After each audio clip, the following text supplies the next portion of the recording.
채널을 애청하고 있는 40대 여자입니다. 열 손가락 깨물어서 안 아픈 손가락 없다고 하잖아요. 근데 우리는 상황에 따라 쓰는 손가락이 정해져 있죠. 아주 만족스러울 때는 엄지손가락을 내보이고, 다른 사람과 약속을 할 때는 새끼손가락을, 어떤 손가락은 남을 욕보이기 위해서 쓰기도 하고요. 또 반지를 끼워서 반짝거리게 하는 손가락도 정해져 있습니다. 좀 씁쓸하지만 자식도 마찬가지인 것 같아요. 아무리 내 가슴을 울리지 않은 자식이 없다고 해도 특히나 더 애틋하고 마음이 가는, 그래서 뭐든 더 해주고픈 자식이 있는 법이죠. 저도 부모라서 그 마음을 뭐 없는 일은 아니다 싶으면서도 동시에 누군가의 자식이기에 그래도 부모는 그런 마음을 자식이 알게 해서는 안 되지 않나 싶네요.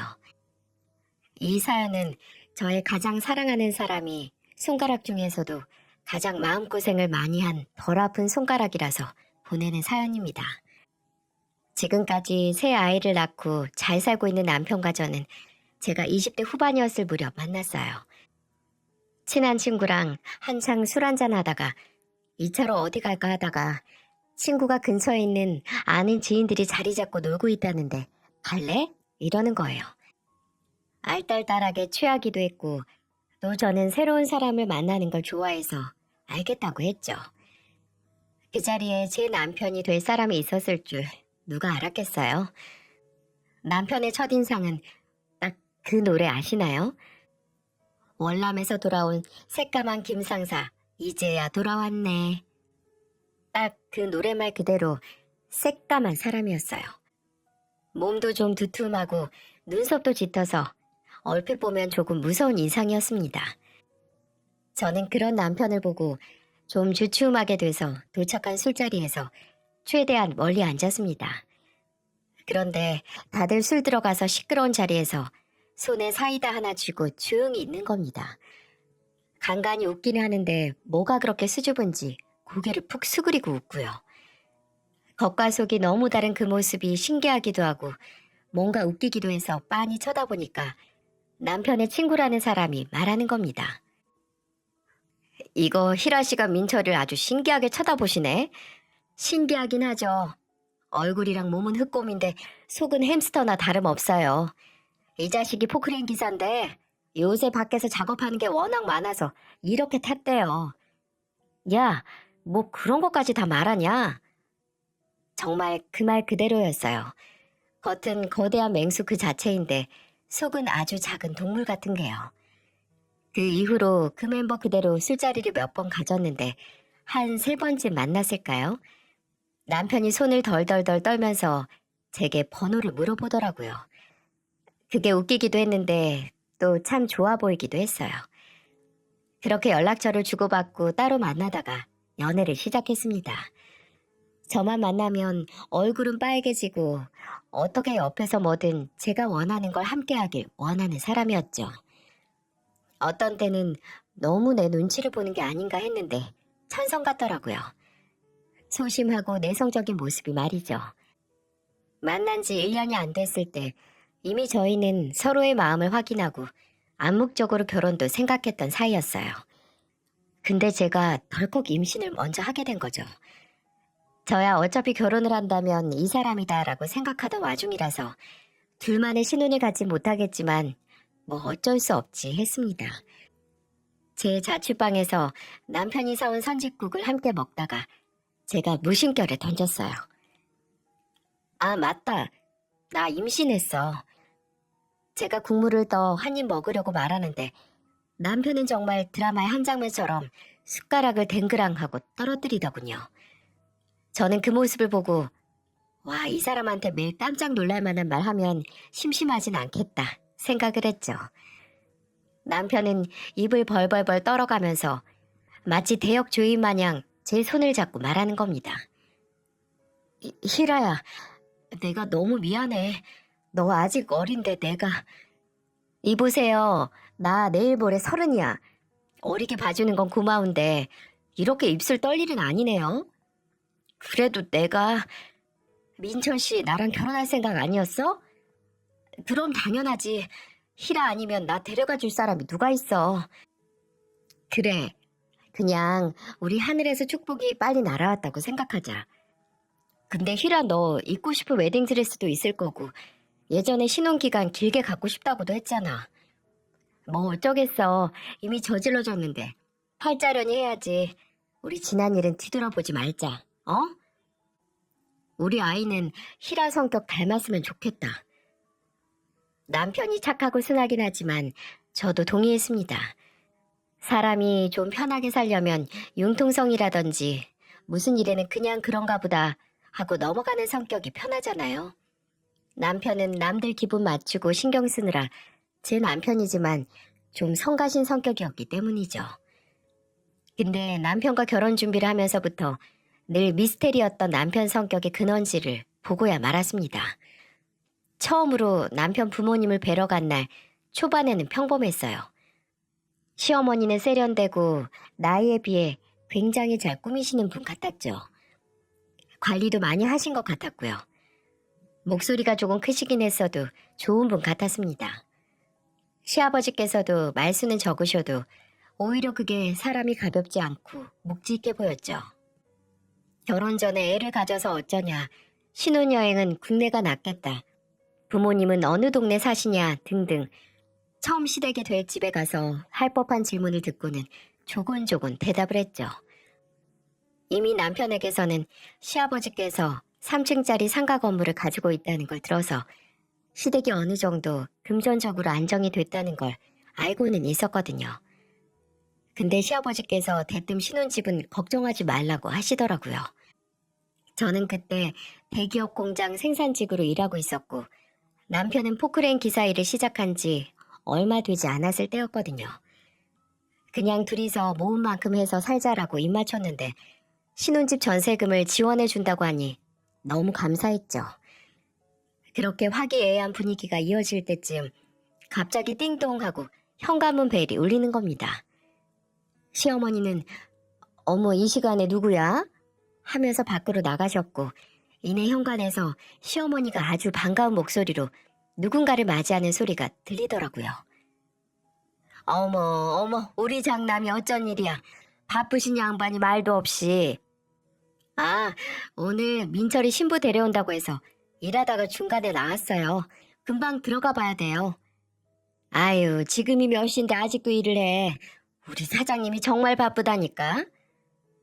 시댁에 온 갑작스런 손님은 바로 남편의 형, 저의 아주버님이었습니다. 남편에게는 3살 위 형이 있었는데 남편에게 먼저 듣기로는 투자회사를 운영한다고 들었거든요. 역시 성공한 사업가라서 시어머니의 반응이 저렇게 요란하구나 했죠.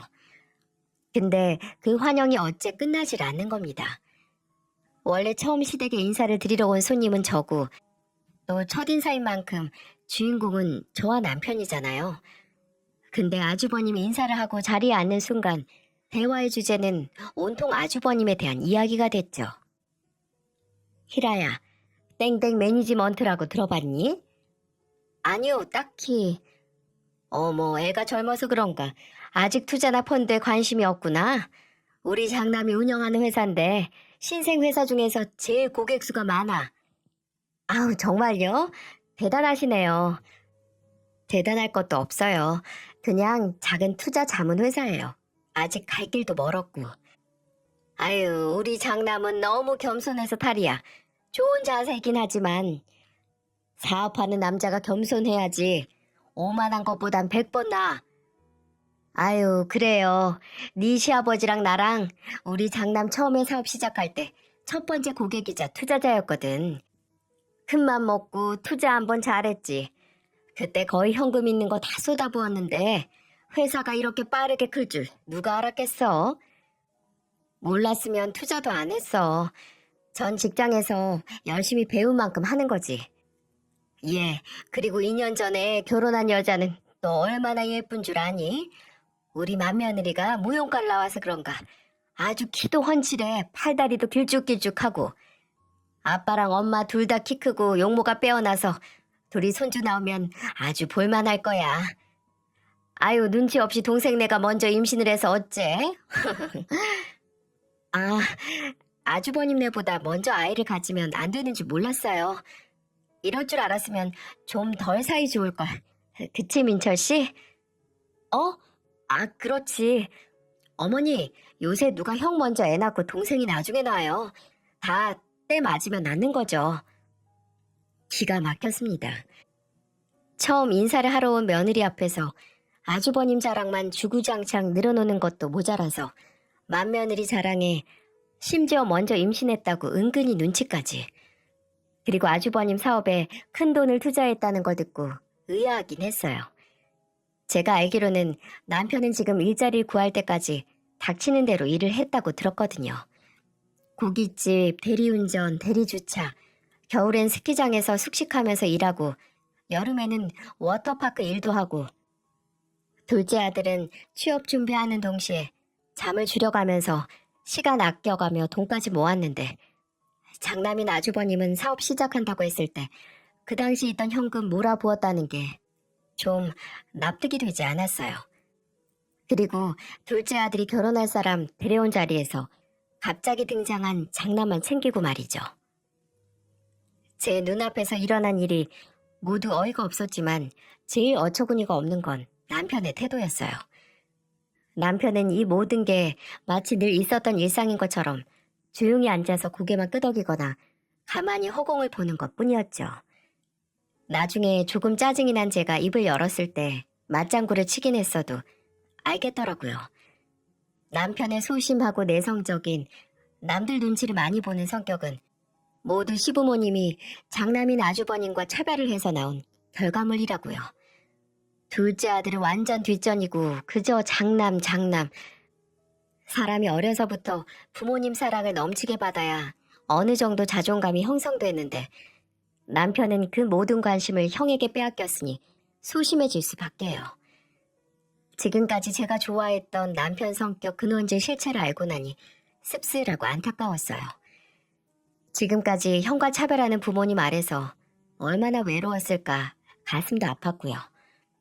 남편이 받은 대로 부모님에게 못하는 사람이 아닌 걸 알기에 더 슬펐죠. 지금까지 제가 봐왔던 좋은 아들인 남편의 모습은 그저 본인을 바라봐주지 않는 부모님에게 인정받으려는 몸부림같이 느껴졌어요.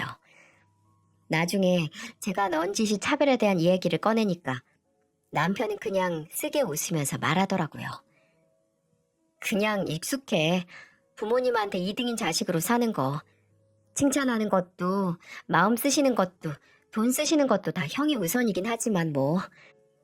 나도 그렇게 부족한 것 없이 자랐으니까 불평해서 뭐해.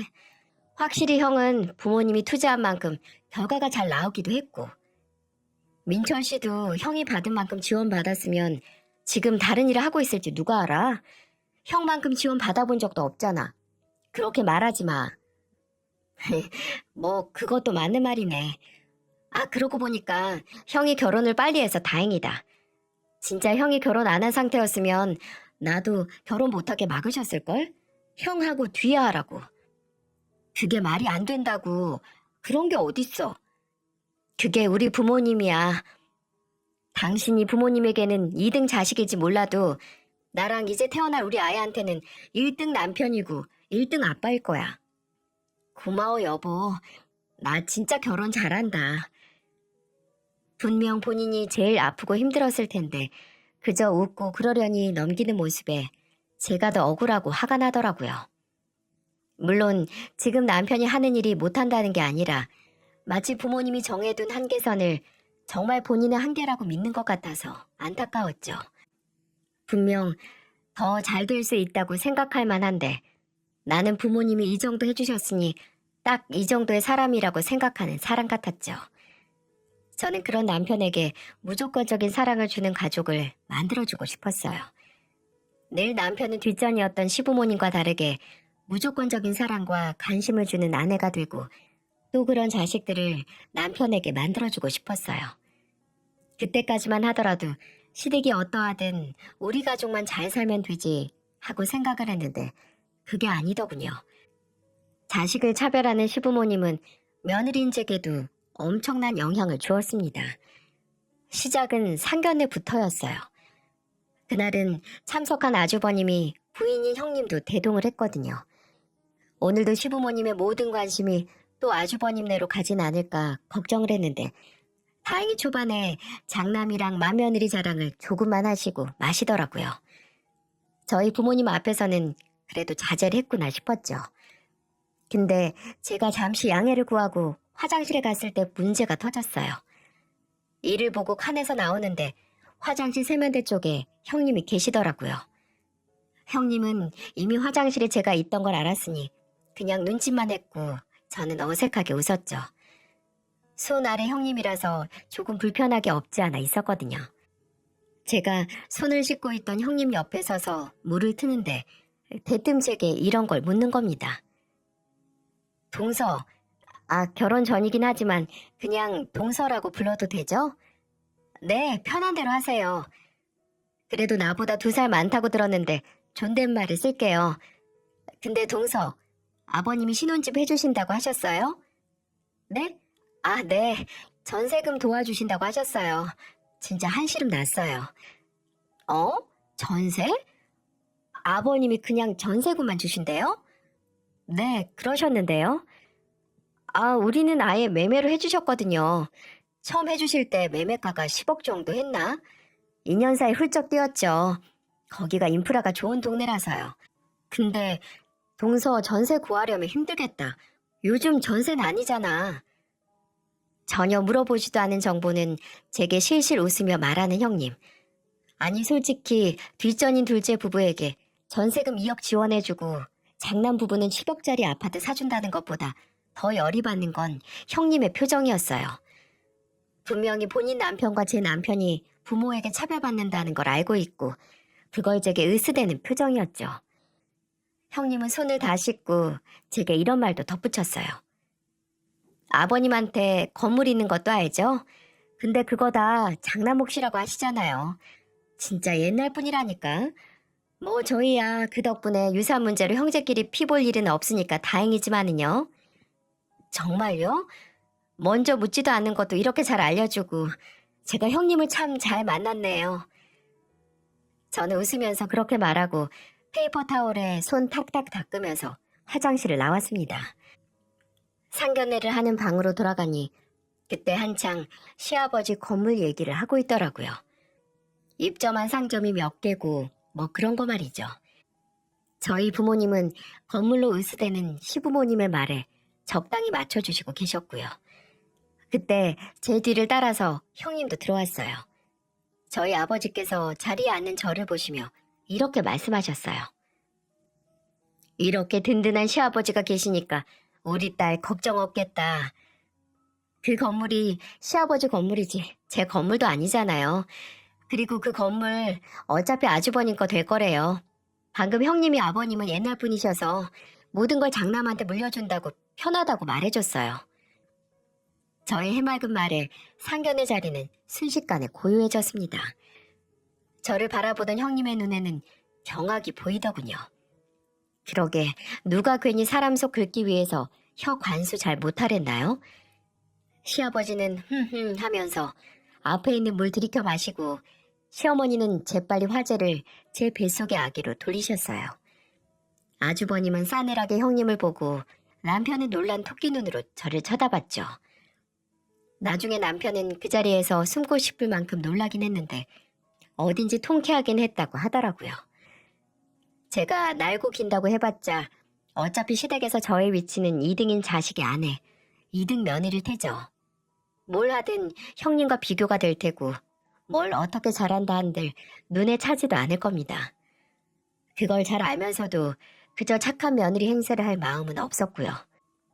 그렇다면 그냥 상황에 맞춰 할 말을 하는 며느리가 되렵니다.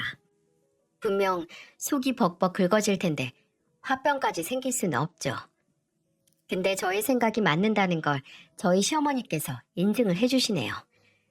시아버지께서는 아예 제게는 큰 관심이 없으셨어요. 무관심이 제일 무섭다고들 하는데 무관심보다는 오히려 헐뜯을 목적으로 갖는 관심이 제일 사람 속을 뒤집어 놓더라고요. 제 결혼식 날 식장에서 그 자리를 아주버님 지인들을 위한 친목의 장으로 활용을 하더군요. 하는 사업에서는 친분이 다라고 말이죠. 주인공은 분명 저와 남편인데 정말 속이 뒤집어지는 줄 알았습니다. 또 결혼을 하고 처음 맞는 명절에 저는 이미 만삭인 상태였거든요. 근데 그날 기어코 저를 부르시더니 아주 식모로 활용하라는 게 눈에 빤히 보이는 겁니다. 제가 시댁 현관에 무거운 몸을 뒤뚱거리면서 들어가니까 시어머니께서 아주 반갑게 맞이하시더니 곧장 주방으로 절 인도해 주시더군요. 다리 아프지? 그 다리로 바닥에 쭈그려 앉아서 하기 힘들 것 같아서 여기 식탁에 다 준비해 놨어. 여 앉아서 붙이기만 하면 돼. 알았지? 제 손에 뒤집개를 척 하고 하사하시고는 홀랑 주방을 나가시더라고요. 참나. 남편이 바로 저를 쫓아와서 가서 소파에 좀 앉으라고 자기가 다 한다고 하는데 제가 그 자리에서 거실에 가서 뭘 하겠어요? 가면 저보다 납작한 배와 가벼운 몸을 가진 형님은 상전마냥 소파에 앉아있고 맏며느리에게 뭐 먹고 싶은 거 없냐 물어보는 시어머니가 있는데 말이죠. 그 꼴 보기 싫어서 그냥 여기 있겠다고 하고 남편이 저 대신 점 붙이는 걸 봤습니다. 근데 점점 생각하니 너무 화가 나는 거예요. 만삭인 며느리와 아들 불러서 명절 음식을 하게 만들고 장남과 맏며느리는 소파에 앉혀두고 물고 빨고 하는 꼴이 말이죠. 저는 이건 아니다. 우리가 하는 음식을 저 인간들이 고마워하는 마음도 없이 먹는 건 못 본다. 이런 생각에 남편에게 작게 말했습니다. 여보, 여기서 내가 진통 왔다고 하면 장단 맞춰줄래? 어? 당신 진통 왔어? 쉿, 조용히 해. 아니, 진짜 진통이 아니고 그냥 흉내. 나 진통 왔다고 하고 여기서 탈출하자. 저는 남편이 뭐라 대답을 하기도 전에 바로 아! 하고 소리를 쳤습니다. 여보, 나 진통 오는 것 같아. 남편은 갑작스럽게 시작된 제 연극에 당황해서 부리부리한 누나를 또르르 굴렸고 제가 낸 소리를 듣고 거실에 모인 시댁 식구들이 주방으로 모였습니다. 남편은 이미 엎질러진 물 제 연기에 장단을 맞추기 시작했고 저희는 그대로 시댁에서 탈출해서 친정으로 갔습니다. 나중에 시댁에는 그냥 자궁수축이었다고 둘러댔고요. 물론 제가 매번 이런 꾀로 시댁과의 대면을 피한 건 아니었어요. 결혼하고 몇 년을 시댁에 가기만 하면 변변치 않은 살림에 일도 그만둔 며느리 취급을 받았거든요. 첫째 아들을 낳고 그 후에 둘째 아들, 막내딸을 낳느라 저는 자연스럽게 직장을 그만두게 됐고 시어머니는 그게 보기 싫으셨던 거죠. 심지어 나중에는 애 많이 낳았다고 뭐라고 하시기도 했습니다. 막내딸을 낳고 얼마 되지 않아 시댁에 들릴 일이 있어서 혼자 간 적이 있었거든요. 근데 시어머니께서 친구분들을 초대해서 수다를 떨고 계시더라고요. 제가 인사를 하니 친구분들이 새로운 대화 주제로 등장한 저를 보고 화색이 돼서 말을 하시는 겁니다. 아, 둘째 며느리? 예전에 결혼식에서 보고 처음 보네. 어쩜 요번에 딸 낳았다며? 축하해. 네, 감사합니다. 둘째 내가 금슬이 참 좋아. 이번에 셋째잖아. 둘째 내 본받아서 첫째 아들도 빨리 애 낳아야 할 텐데 둘째 내가 아주 애국하네. 친구분들께서 하나둘 제게 좋은 소리 하시기 시작해서 예의상 웃으면서 서 있었는데 대뜸 시어머니가 아주 가벼운 목소리로 말씀을 하시는 거예요. 애국은 무슨 애국이야. 여유롭지도 않은 살림에 애나 줄줄줄 낳고 일은 그만둬서 다시 시작도 못해. 아주 골치야. 마음에 안 드는 며느리 칭찬이 듣기도 싫었는지 이렇게 초를 치시더군요.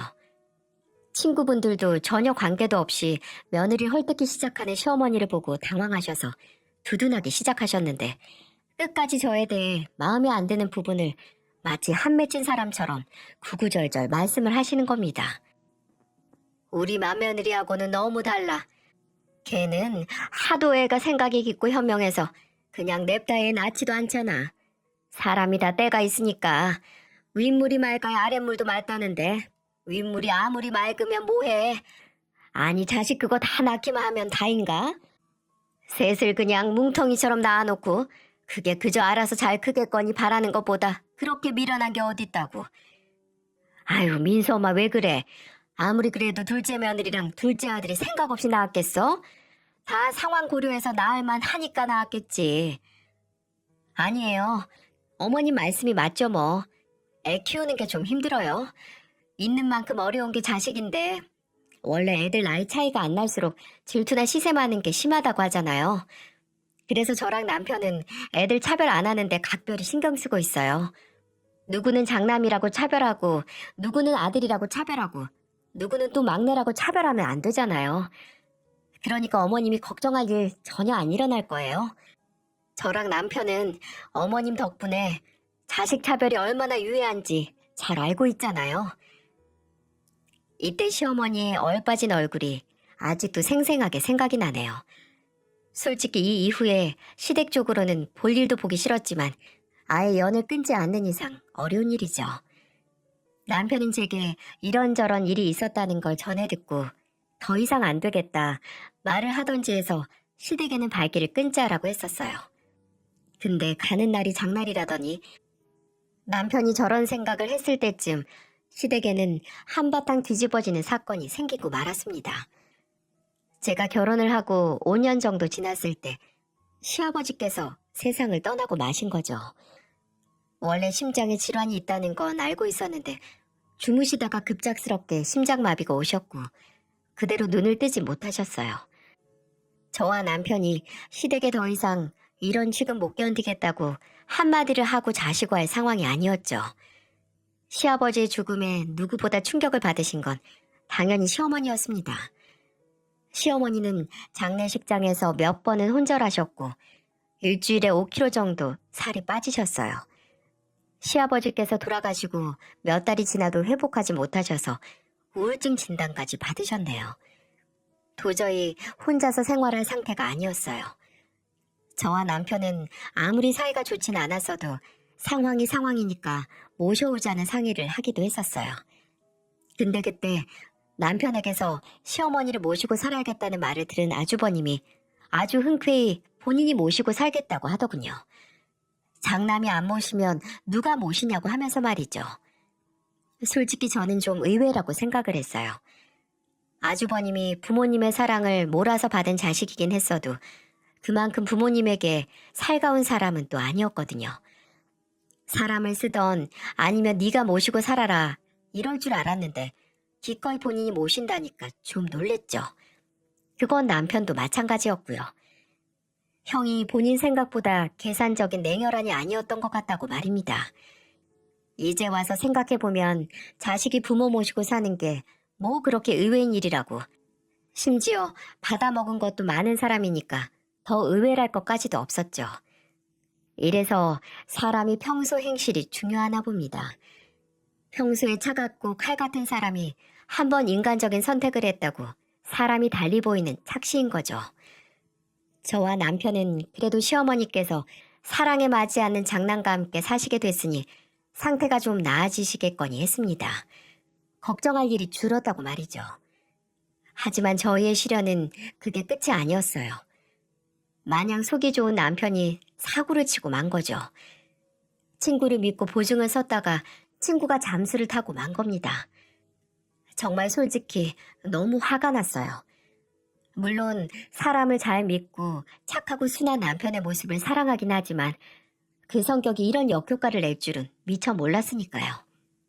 하지만 또 너무 미안해하고 어떻게 해서든 해결을 하겠다고 하는 남편을 보니 그래, 사람이 살면서 실수를 하는 거지 하는 생각도 들더라고요. 함께 산 정이 뭔지 열불이 나면서도 나쁜 건 친구를 배신한 놈이지 싶었고요. 그때 잘못 선 보증으로 갚아야 할 돈이 3천이었는데 저희가 그럴 형편이 아니었거든요. 아들 둘은 초등학생이었고 막내딸은 막 유치원에 들어갈 준비를 하고 있어서 돈이 이만저만 깨지는 게 아니었어요. 그래서 저는 남편에게 말했습니다. 여보, 사람이 실수는 할 수 있어. 당신한테 나쁜 마음이 있어서 이렇게 된 거 아니잖아. 근데 당신 애 아빠야. 우리 애가 셋이라고. 만약 당신한테 이 상황을 해결할 책임감이 있으면 이번에 자존심이나 과거의 감정 다 잊고 어머님께 딱 한 번 부탁드려봐. 어머니한테? 그래, 당장 우리가 삼천이 어디에서나. 빚 갚자고 또 빚을 질 수도 없는 노릇이고 그렇다고 딸린 자식이 몇인데 이 집을 뺄 수도 없잖아. 어머님이 어떤 분이고 또 어머님에 대한 당신의 감정은 충분히 아는데 지금 우리를 이 상황에서 꺼내줄 사람은 어머님뿐이야. 남편은 제 말에 깊게 몇 날 며칠 고민을 하더니 알겠다고 하더군요. 솔직히 나를 차별해서 더는 안 보고 싶다고 마음먹은 부모님께 다시 가서 도와달라고 하기 꺼려지긴 하겠죠. 하지만 당장 내 가족이 어떻게 될지 모른다는 생각에 남편은 남편대로 나름대로 어려운 결정을 내린 거죠. 남편이 시어머니에게 3천만 원을 빌릴 수 있었을까요? 저와 남편이 참 순진했나 봅니다. 시어머니를 만나 뵈러 나간 남편은 다 늦은 저녁 술에 취해 집으로 돌아왔어요. 시어머니에게 아주 칼같이 거절을 당했다고 하더군요. 어머니가 나더러 한심한 자식이래. 너한테 투자를 안 해서 다행이라고. 알아서 하래. 네 마누라 일 시켜라 하면서. 진짜 그래서 내가 형 처음에 취업했을 때 뽑아주신 자동차 값이 지금 내가 부탁하는 돈보다 많다고 하니까 그만큼 네 형은 보답을 해서 쌤쌤이래. 진짜 비참하다. 어떻게 이러냐? 어떻게 이래? 저는 그때 남편에게 시어머니께 부탁드려보자고 등 떠민 걸 뼈저리게 후회했어요. 왜 그랬을까? 차라리 다른 데서 빚을 질 걸. 발등에 불이 붙어서 남편을 불구덩이에 떠밀었구나 하고 말입니다. 웃기지만 시어머니 말대로 저는 급하게 아르바이트를 시작했고 친정에서도 적지만 돈을 빌려주셨어요. 이 일을 계기로 시어머니와는 점점 멀어지게 됐습니다. 돈 문제 때문이라기보다는 남편 내면에 점점 쌓여온 서러움이 이걸 계기로 터지게 된 거죠. 시어머니가 돈을 안 빌려주셨다는 것보다는 벼랑 끝에 서 있는 자식을 너무 쉽게 모른 척하다 못해 조롱까지 하는 시어머니의 모습에 정남이가 뚝뚝 다 떨어진 것 같아요. 그 후로는 따로 연락을 해서 안부를 묻거나 기념일에 찾아가지도 않았어요. 그냥 처음부터 서로 없는 인간처럼 지내게 됐습니다. 그러던 어느 날 그 일이 있고 한 7, 8년쯤 지났을까요? 빚 갚고 애들 키우느라 정신없이 살았더니 시간이 정말 무섭게 흐르더라고요. 손에 구멍이라도 난 것처럼 손가락에 쥔 모래가 미친 듯이 빠져나가는 기분이었죠. 그렇게 바쁘게 살고 있는데 전혀 예상치도 환영할 수도 없는 손님이 저희 집으로 찾아왔습니다. 그날은 제가 그때 일하던 친구의 카페에서 마감조로 근무를 하고 퇴근을 하는 날이었어요. 늦은 시간 집으로 돌아왔는데 그 시간에는 당연히 불이 꺼져 있어야 했거든요. 근데 거실에는 환하게 불이 켜져 있고 현관에는 못 보던 신발이 있는 게 아니겠어요? 뭐지 싶어서 집으로 들어가니까 남편이 거실 한가운데서 누군가와 멀찍이 떨어져서 마주보고 있더라고요. 상대방의 옆에는 짐가방으로 보이는 큰 가방 한 개와 트렁크 하나가 있었어요. 그 의아한 상황에서 제가 더욱 놀랐던 건 전 태어나서 그렇게 화가 난 남편의 얼굴은 처음 봤습니다. 저 사람 얼굴에 저런 주름이 잡히기도 했나 싶을 정도로 인상을 잔뜩 쓰고 앉아 있었던 거죠. 대체 누가 남편을 저렇게 화나게 했나 했는데 남편과 마주 앉은 사람의 뒷모습에 어딘지 싸한 기분이 밀려 들어왔어요. 설마 하는 마음에 발을 움직여 더 가까이 가니 남편을 분노에 치를 떨게 한 손님은 바로 시어머니였습니다. 몇 년 만에 재회인지 그때 시어머니 얼굴로 봐서는 솔직히 20년 만에 보는 것 같았어요. 풍성했던 머리숱은 거의 반절은 빠져 있었고 얼굴에 살이 하나도 없는 게 모르는 사람이었으면 절대 예전과 지금 모습을 보고 같은 사람이라고 할 수 없었을 거예요. 아니 그것보다 왜 이런 가방을 가지고 우리 집에 찾아온 건지 도무지 알 수 없는 것 투성이었죠. 저는 그 숨막히는 적막감을 넌지시 깨고 물었습니다. 어머님이 여긴 어떻게 오신 거야 여보? 제 말에 남편은 가만히 있다가 정말 낮은 목소리로 이렇게 말했습니다. 직접 말해보세요. 자식으로도 생각 안 하는 둘째네 오신 이유가 뭔지. 싸늘한 남편의 말에 시어머니는 마른 입술을 몇 번 달싹이더니 드디어 입을 여시더군요.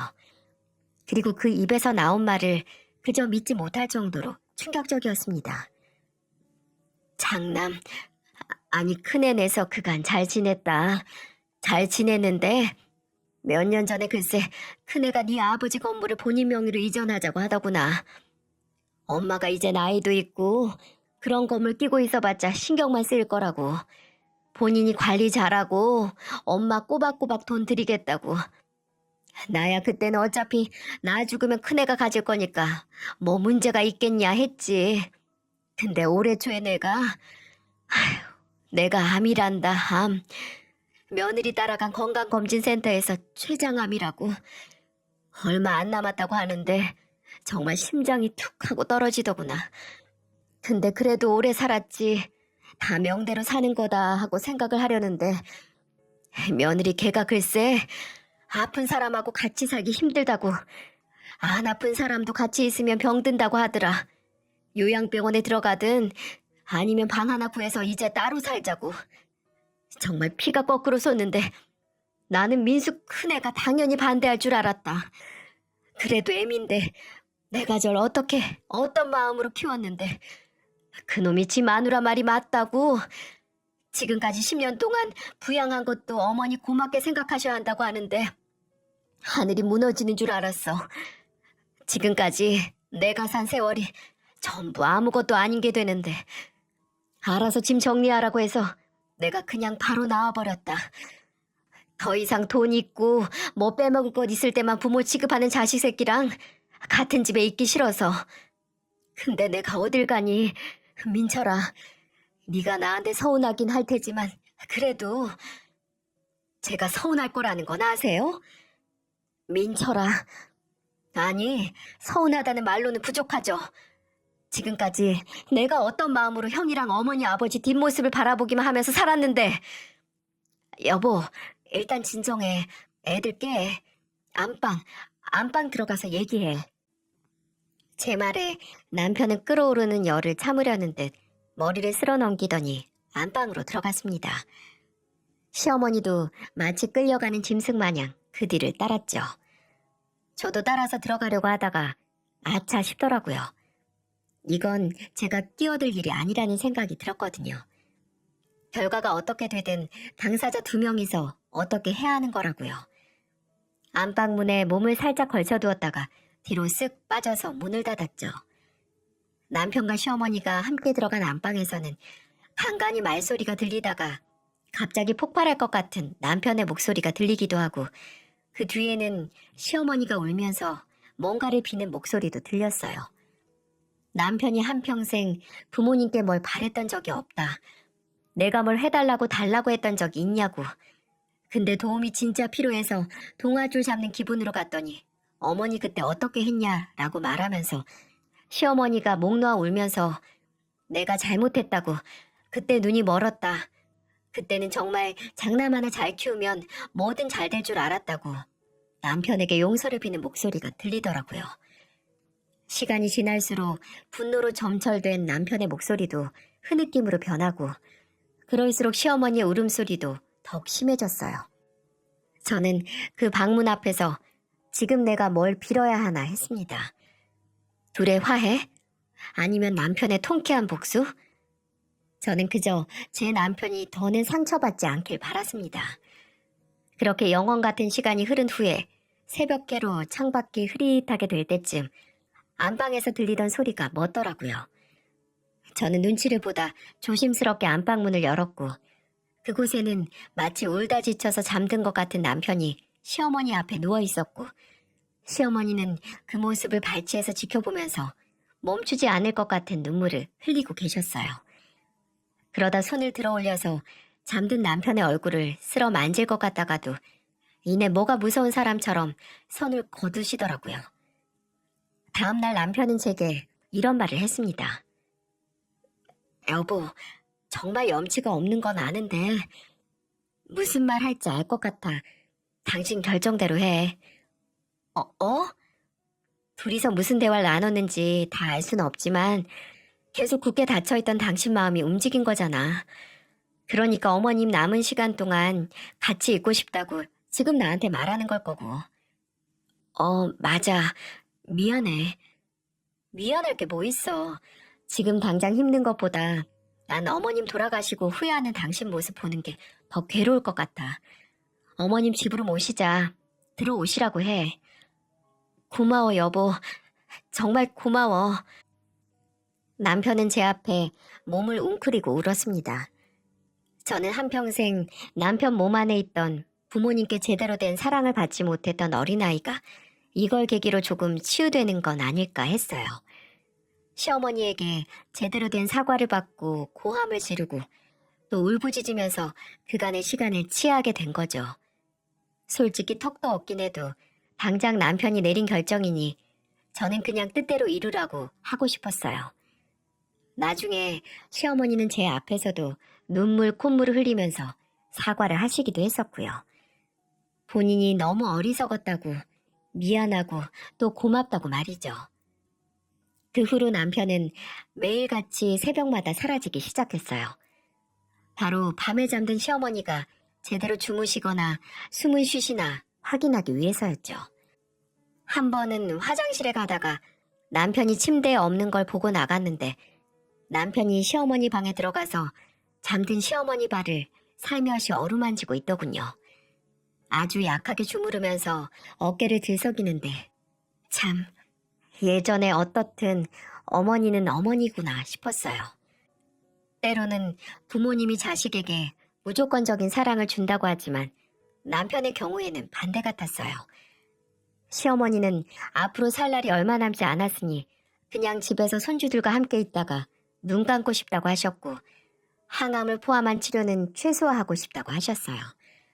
더 이상 늘리고 싶지도 않고 먼저 떠난 시아버지처럼 잠자다가 가고 싶다고요. 저와 남편은 그런 시어머니의 선택을 존중했습니다.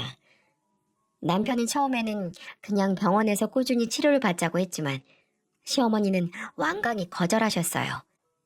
남편보다는 제가 일하는 일수를 줄이기 수월해서 일을 줄이고 시어머니가 병원에 가는 날마다 동행했어요. 그렇게 함께하는 시간이 는 만큼 시어머니에 대해 몰랐던 걸 많이 알게 되기도 했죠. 대화는 모두 제게 미안하다는 말로 끝나긴 했지만 저는 그 시간이 나쁘지 않았어요. 그렇게 시어머니가 저희 집에 오시고 한 4개월 정도 지났을 때 시어머니는 퇴근한 저와 남편을 불러다 놓고 말씀하셨죠. 너희는 내가 너희한테 얼마나 미안해하고 또 고마워하는지 모를 거다. 정말 정말 고맙다. 그런 말 하지 마세요, 어머니. 말씀 안 하셔도 저랑 이 사람이 다 알아요. 아니야, 너희는 몰라. 내가 하루에 수천 번을 말해도 다 전해지지가 않을 거다.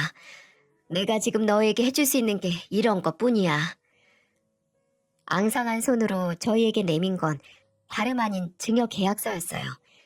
증여인은 시어머니였고 수중인은 저와 남편 공동 이름이 적혀 있었어요. 그리고 현금 10억을 증여한다는 내용이 들어있었죠. 저와 남편은 그 계약서를 만질 생각도 안 하고 시어머니를 쳐다보며 말했습니다. 어머니, 이걸 왜... 아니, 이 돈은 다 어디서 난 거예요? 네 아버지가 건물만 남겨줬겠니? 그동안 모은 현금도 남겼지. 민수 그놈은 그저 그 건물에만 눈이 멀어 있어서 이 돈 있는 줄도 몰라. 그러니 그렇게 쉽게 애미를 버렸겠지. 그놈이 지금은 이 돈을 몰라도 나중에 냄새 맡고 너희한테 올 수도 있다. 내가 그놈이 이 돈 10원도 못 건드리게 변호사 통해서 너희한테 다 주고 갈 테니까 지금까지 우리 희수랑 내 아들 민철이가 받은 상처를 다 덮은 액수가 아니라는 걸 안다. 그런 걸 바라고 하는 일도 아니고 그저 이만큼 내가 너희에게 고마워한다는 걸 알아줬으면 한다. 내가 당장 오늘 잠들어서 내일 눈을 못 뜰 수도 있으니까 어떻게든 빨리 해결하고 싶었어. 어머니, 그런 말 하지 마세요. 눈을 왜 못 뜨세요? 지금도 이렇게 건강하신데. 제발 이런 돈 필요 없으니까 저희랑 하루라도 더 살다가. 민철아, 내 몸 상태는 내가 제일 잘 알아. 그래도 그렇게 말해주니 내가 미련 없이 갈 수 있을 것 같네. 시어머니는 10억이라는 믿겨지지도 않은 큰돈을 저희에게 증여해 주시고 열흘 있다가 눈을 감으셨어요. 원하신 대로 집에서 자다 떠나지 못하고 호흡 문제로 병원에서 입원하시다가 가셨지만 마지막 숨을 거두기 전에 저도 남편도 또 손주들 모두 모여서 시어머니의 손을 잡아드렸어요. 시어머니는 쌕쌕 하는 목소리로 저희에게 말씀하셨죠. 그때 이렇게 외롭지 않게 해줘서 고맙다. 남편은 정말 많이 울었습니다. 원래 눈물이 많은 사람이긴 했지만 이번엔 마치 속을 개워내는 것 같은 울음이었어요. 왜 일찍 먼저 연락을 하지 않았을까? 본인이 이미 지난 예전 일을 너무 길게 끌어온 게 아닐까 하고 후회하는 남편에게 저는 이렇게 말했죠. 여보, 내가 늘 이미 지나간 일은 그냥 넘기는 거라고 했지? 근데 그게 아닐 때도 있는 것 같다. 만약 당신이 먼저 어머니에게 연락을 했거나 다가가서 예전에 당신이 상처받았던 일들을 모두 지난 일로 치부했으면 어머님은 아마 마지막까지 모르셨을 거야. 본인이 무슨 잘못을 했는지, 그리고 그걸 청산하지도 못하셨겠지. 끝까지 잘못을 모르다가 떠나는 것보다는 인정하고 모두 풀고 가는 게 어머니가 떠나가시는 길이 더 가볍지 않을까 싶어. 남편은 제 말을 듣고 별말하지 않았지만 더 이상은 눈물을 흘리지 않았어요. 저희는 시어머니를 먼저 간 시아버지가 계신 낙골당에 먼저 가서 기다리고 계셨던 시아버지 유골 옆에 안치시켜 드렸습니다. 남편은 본인에게 평생 남는 결핍이라는 상처를 주고 간 부모님 중 한 명은 용서를 할 수 있게 됐죠. 시어머니가 그렇게 떠나시고 저희 가족은 정말 조용히 또 열심히 살았습니다. 시어머니께서 주고 가신 돈은 남아있던 이자만 갚고 건드리지도 않았어요. 저도 일을 그만두지 않았고요. 그 돈은 시어머니가 본인의 잘못을 인정하고 또 아들인 남편에게 용서를 구한다는 뜻이 담긴 소중한 돈이라서 함부로 건드릴 수 없는 것도 있었죠. 근데 그 소중한 돈 냄새를 맡고 연락을 한 인간이 있었습니다. 모두들 예상하시죠? 네, 바로 아주버님이었죠. 시어머니 장례식에서 딱 하루 잠깐 얼굴을 비추고 가서 몇 년 연락이 없었던 바로 그 아주버님이요. 하루는 남편이 안방에서 고래고래 소리를 지르면서 누군가와 싸우는 소리가 들리는 겁니다. 뭔가 해서 들어가 보니 남편이 휴대폰에 대고 그렇게 화를 내던 거였죠. 제정신이냐? 누구 마음대로?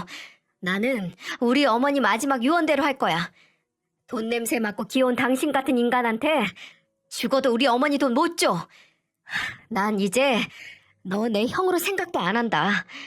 이혼이든 뭐든 알아서 하고 그렇게 사장 소리, 투자 규제 소리 듣고 떵떵거리면서 산 만큼 이제 그 후폭풍 밀려 들어온다고 생각해.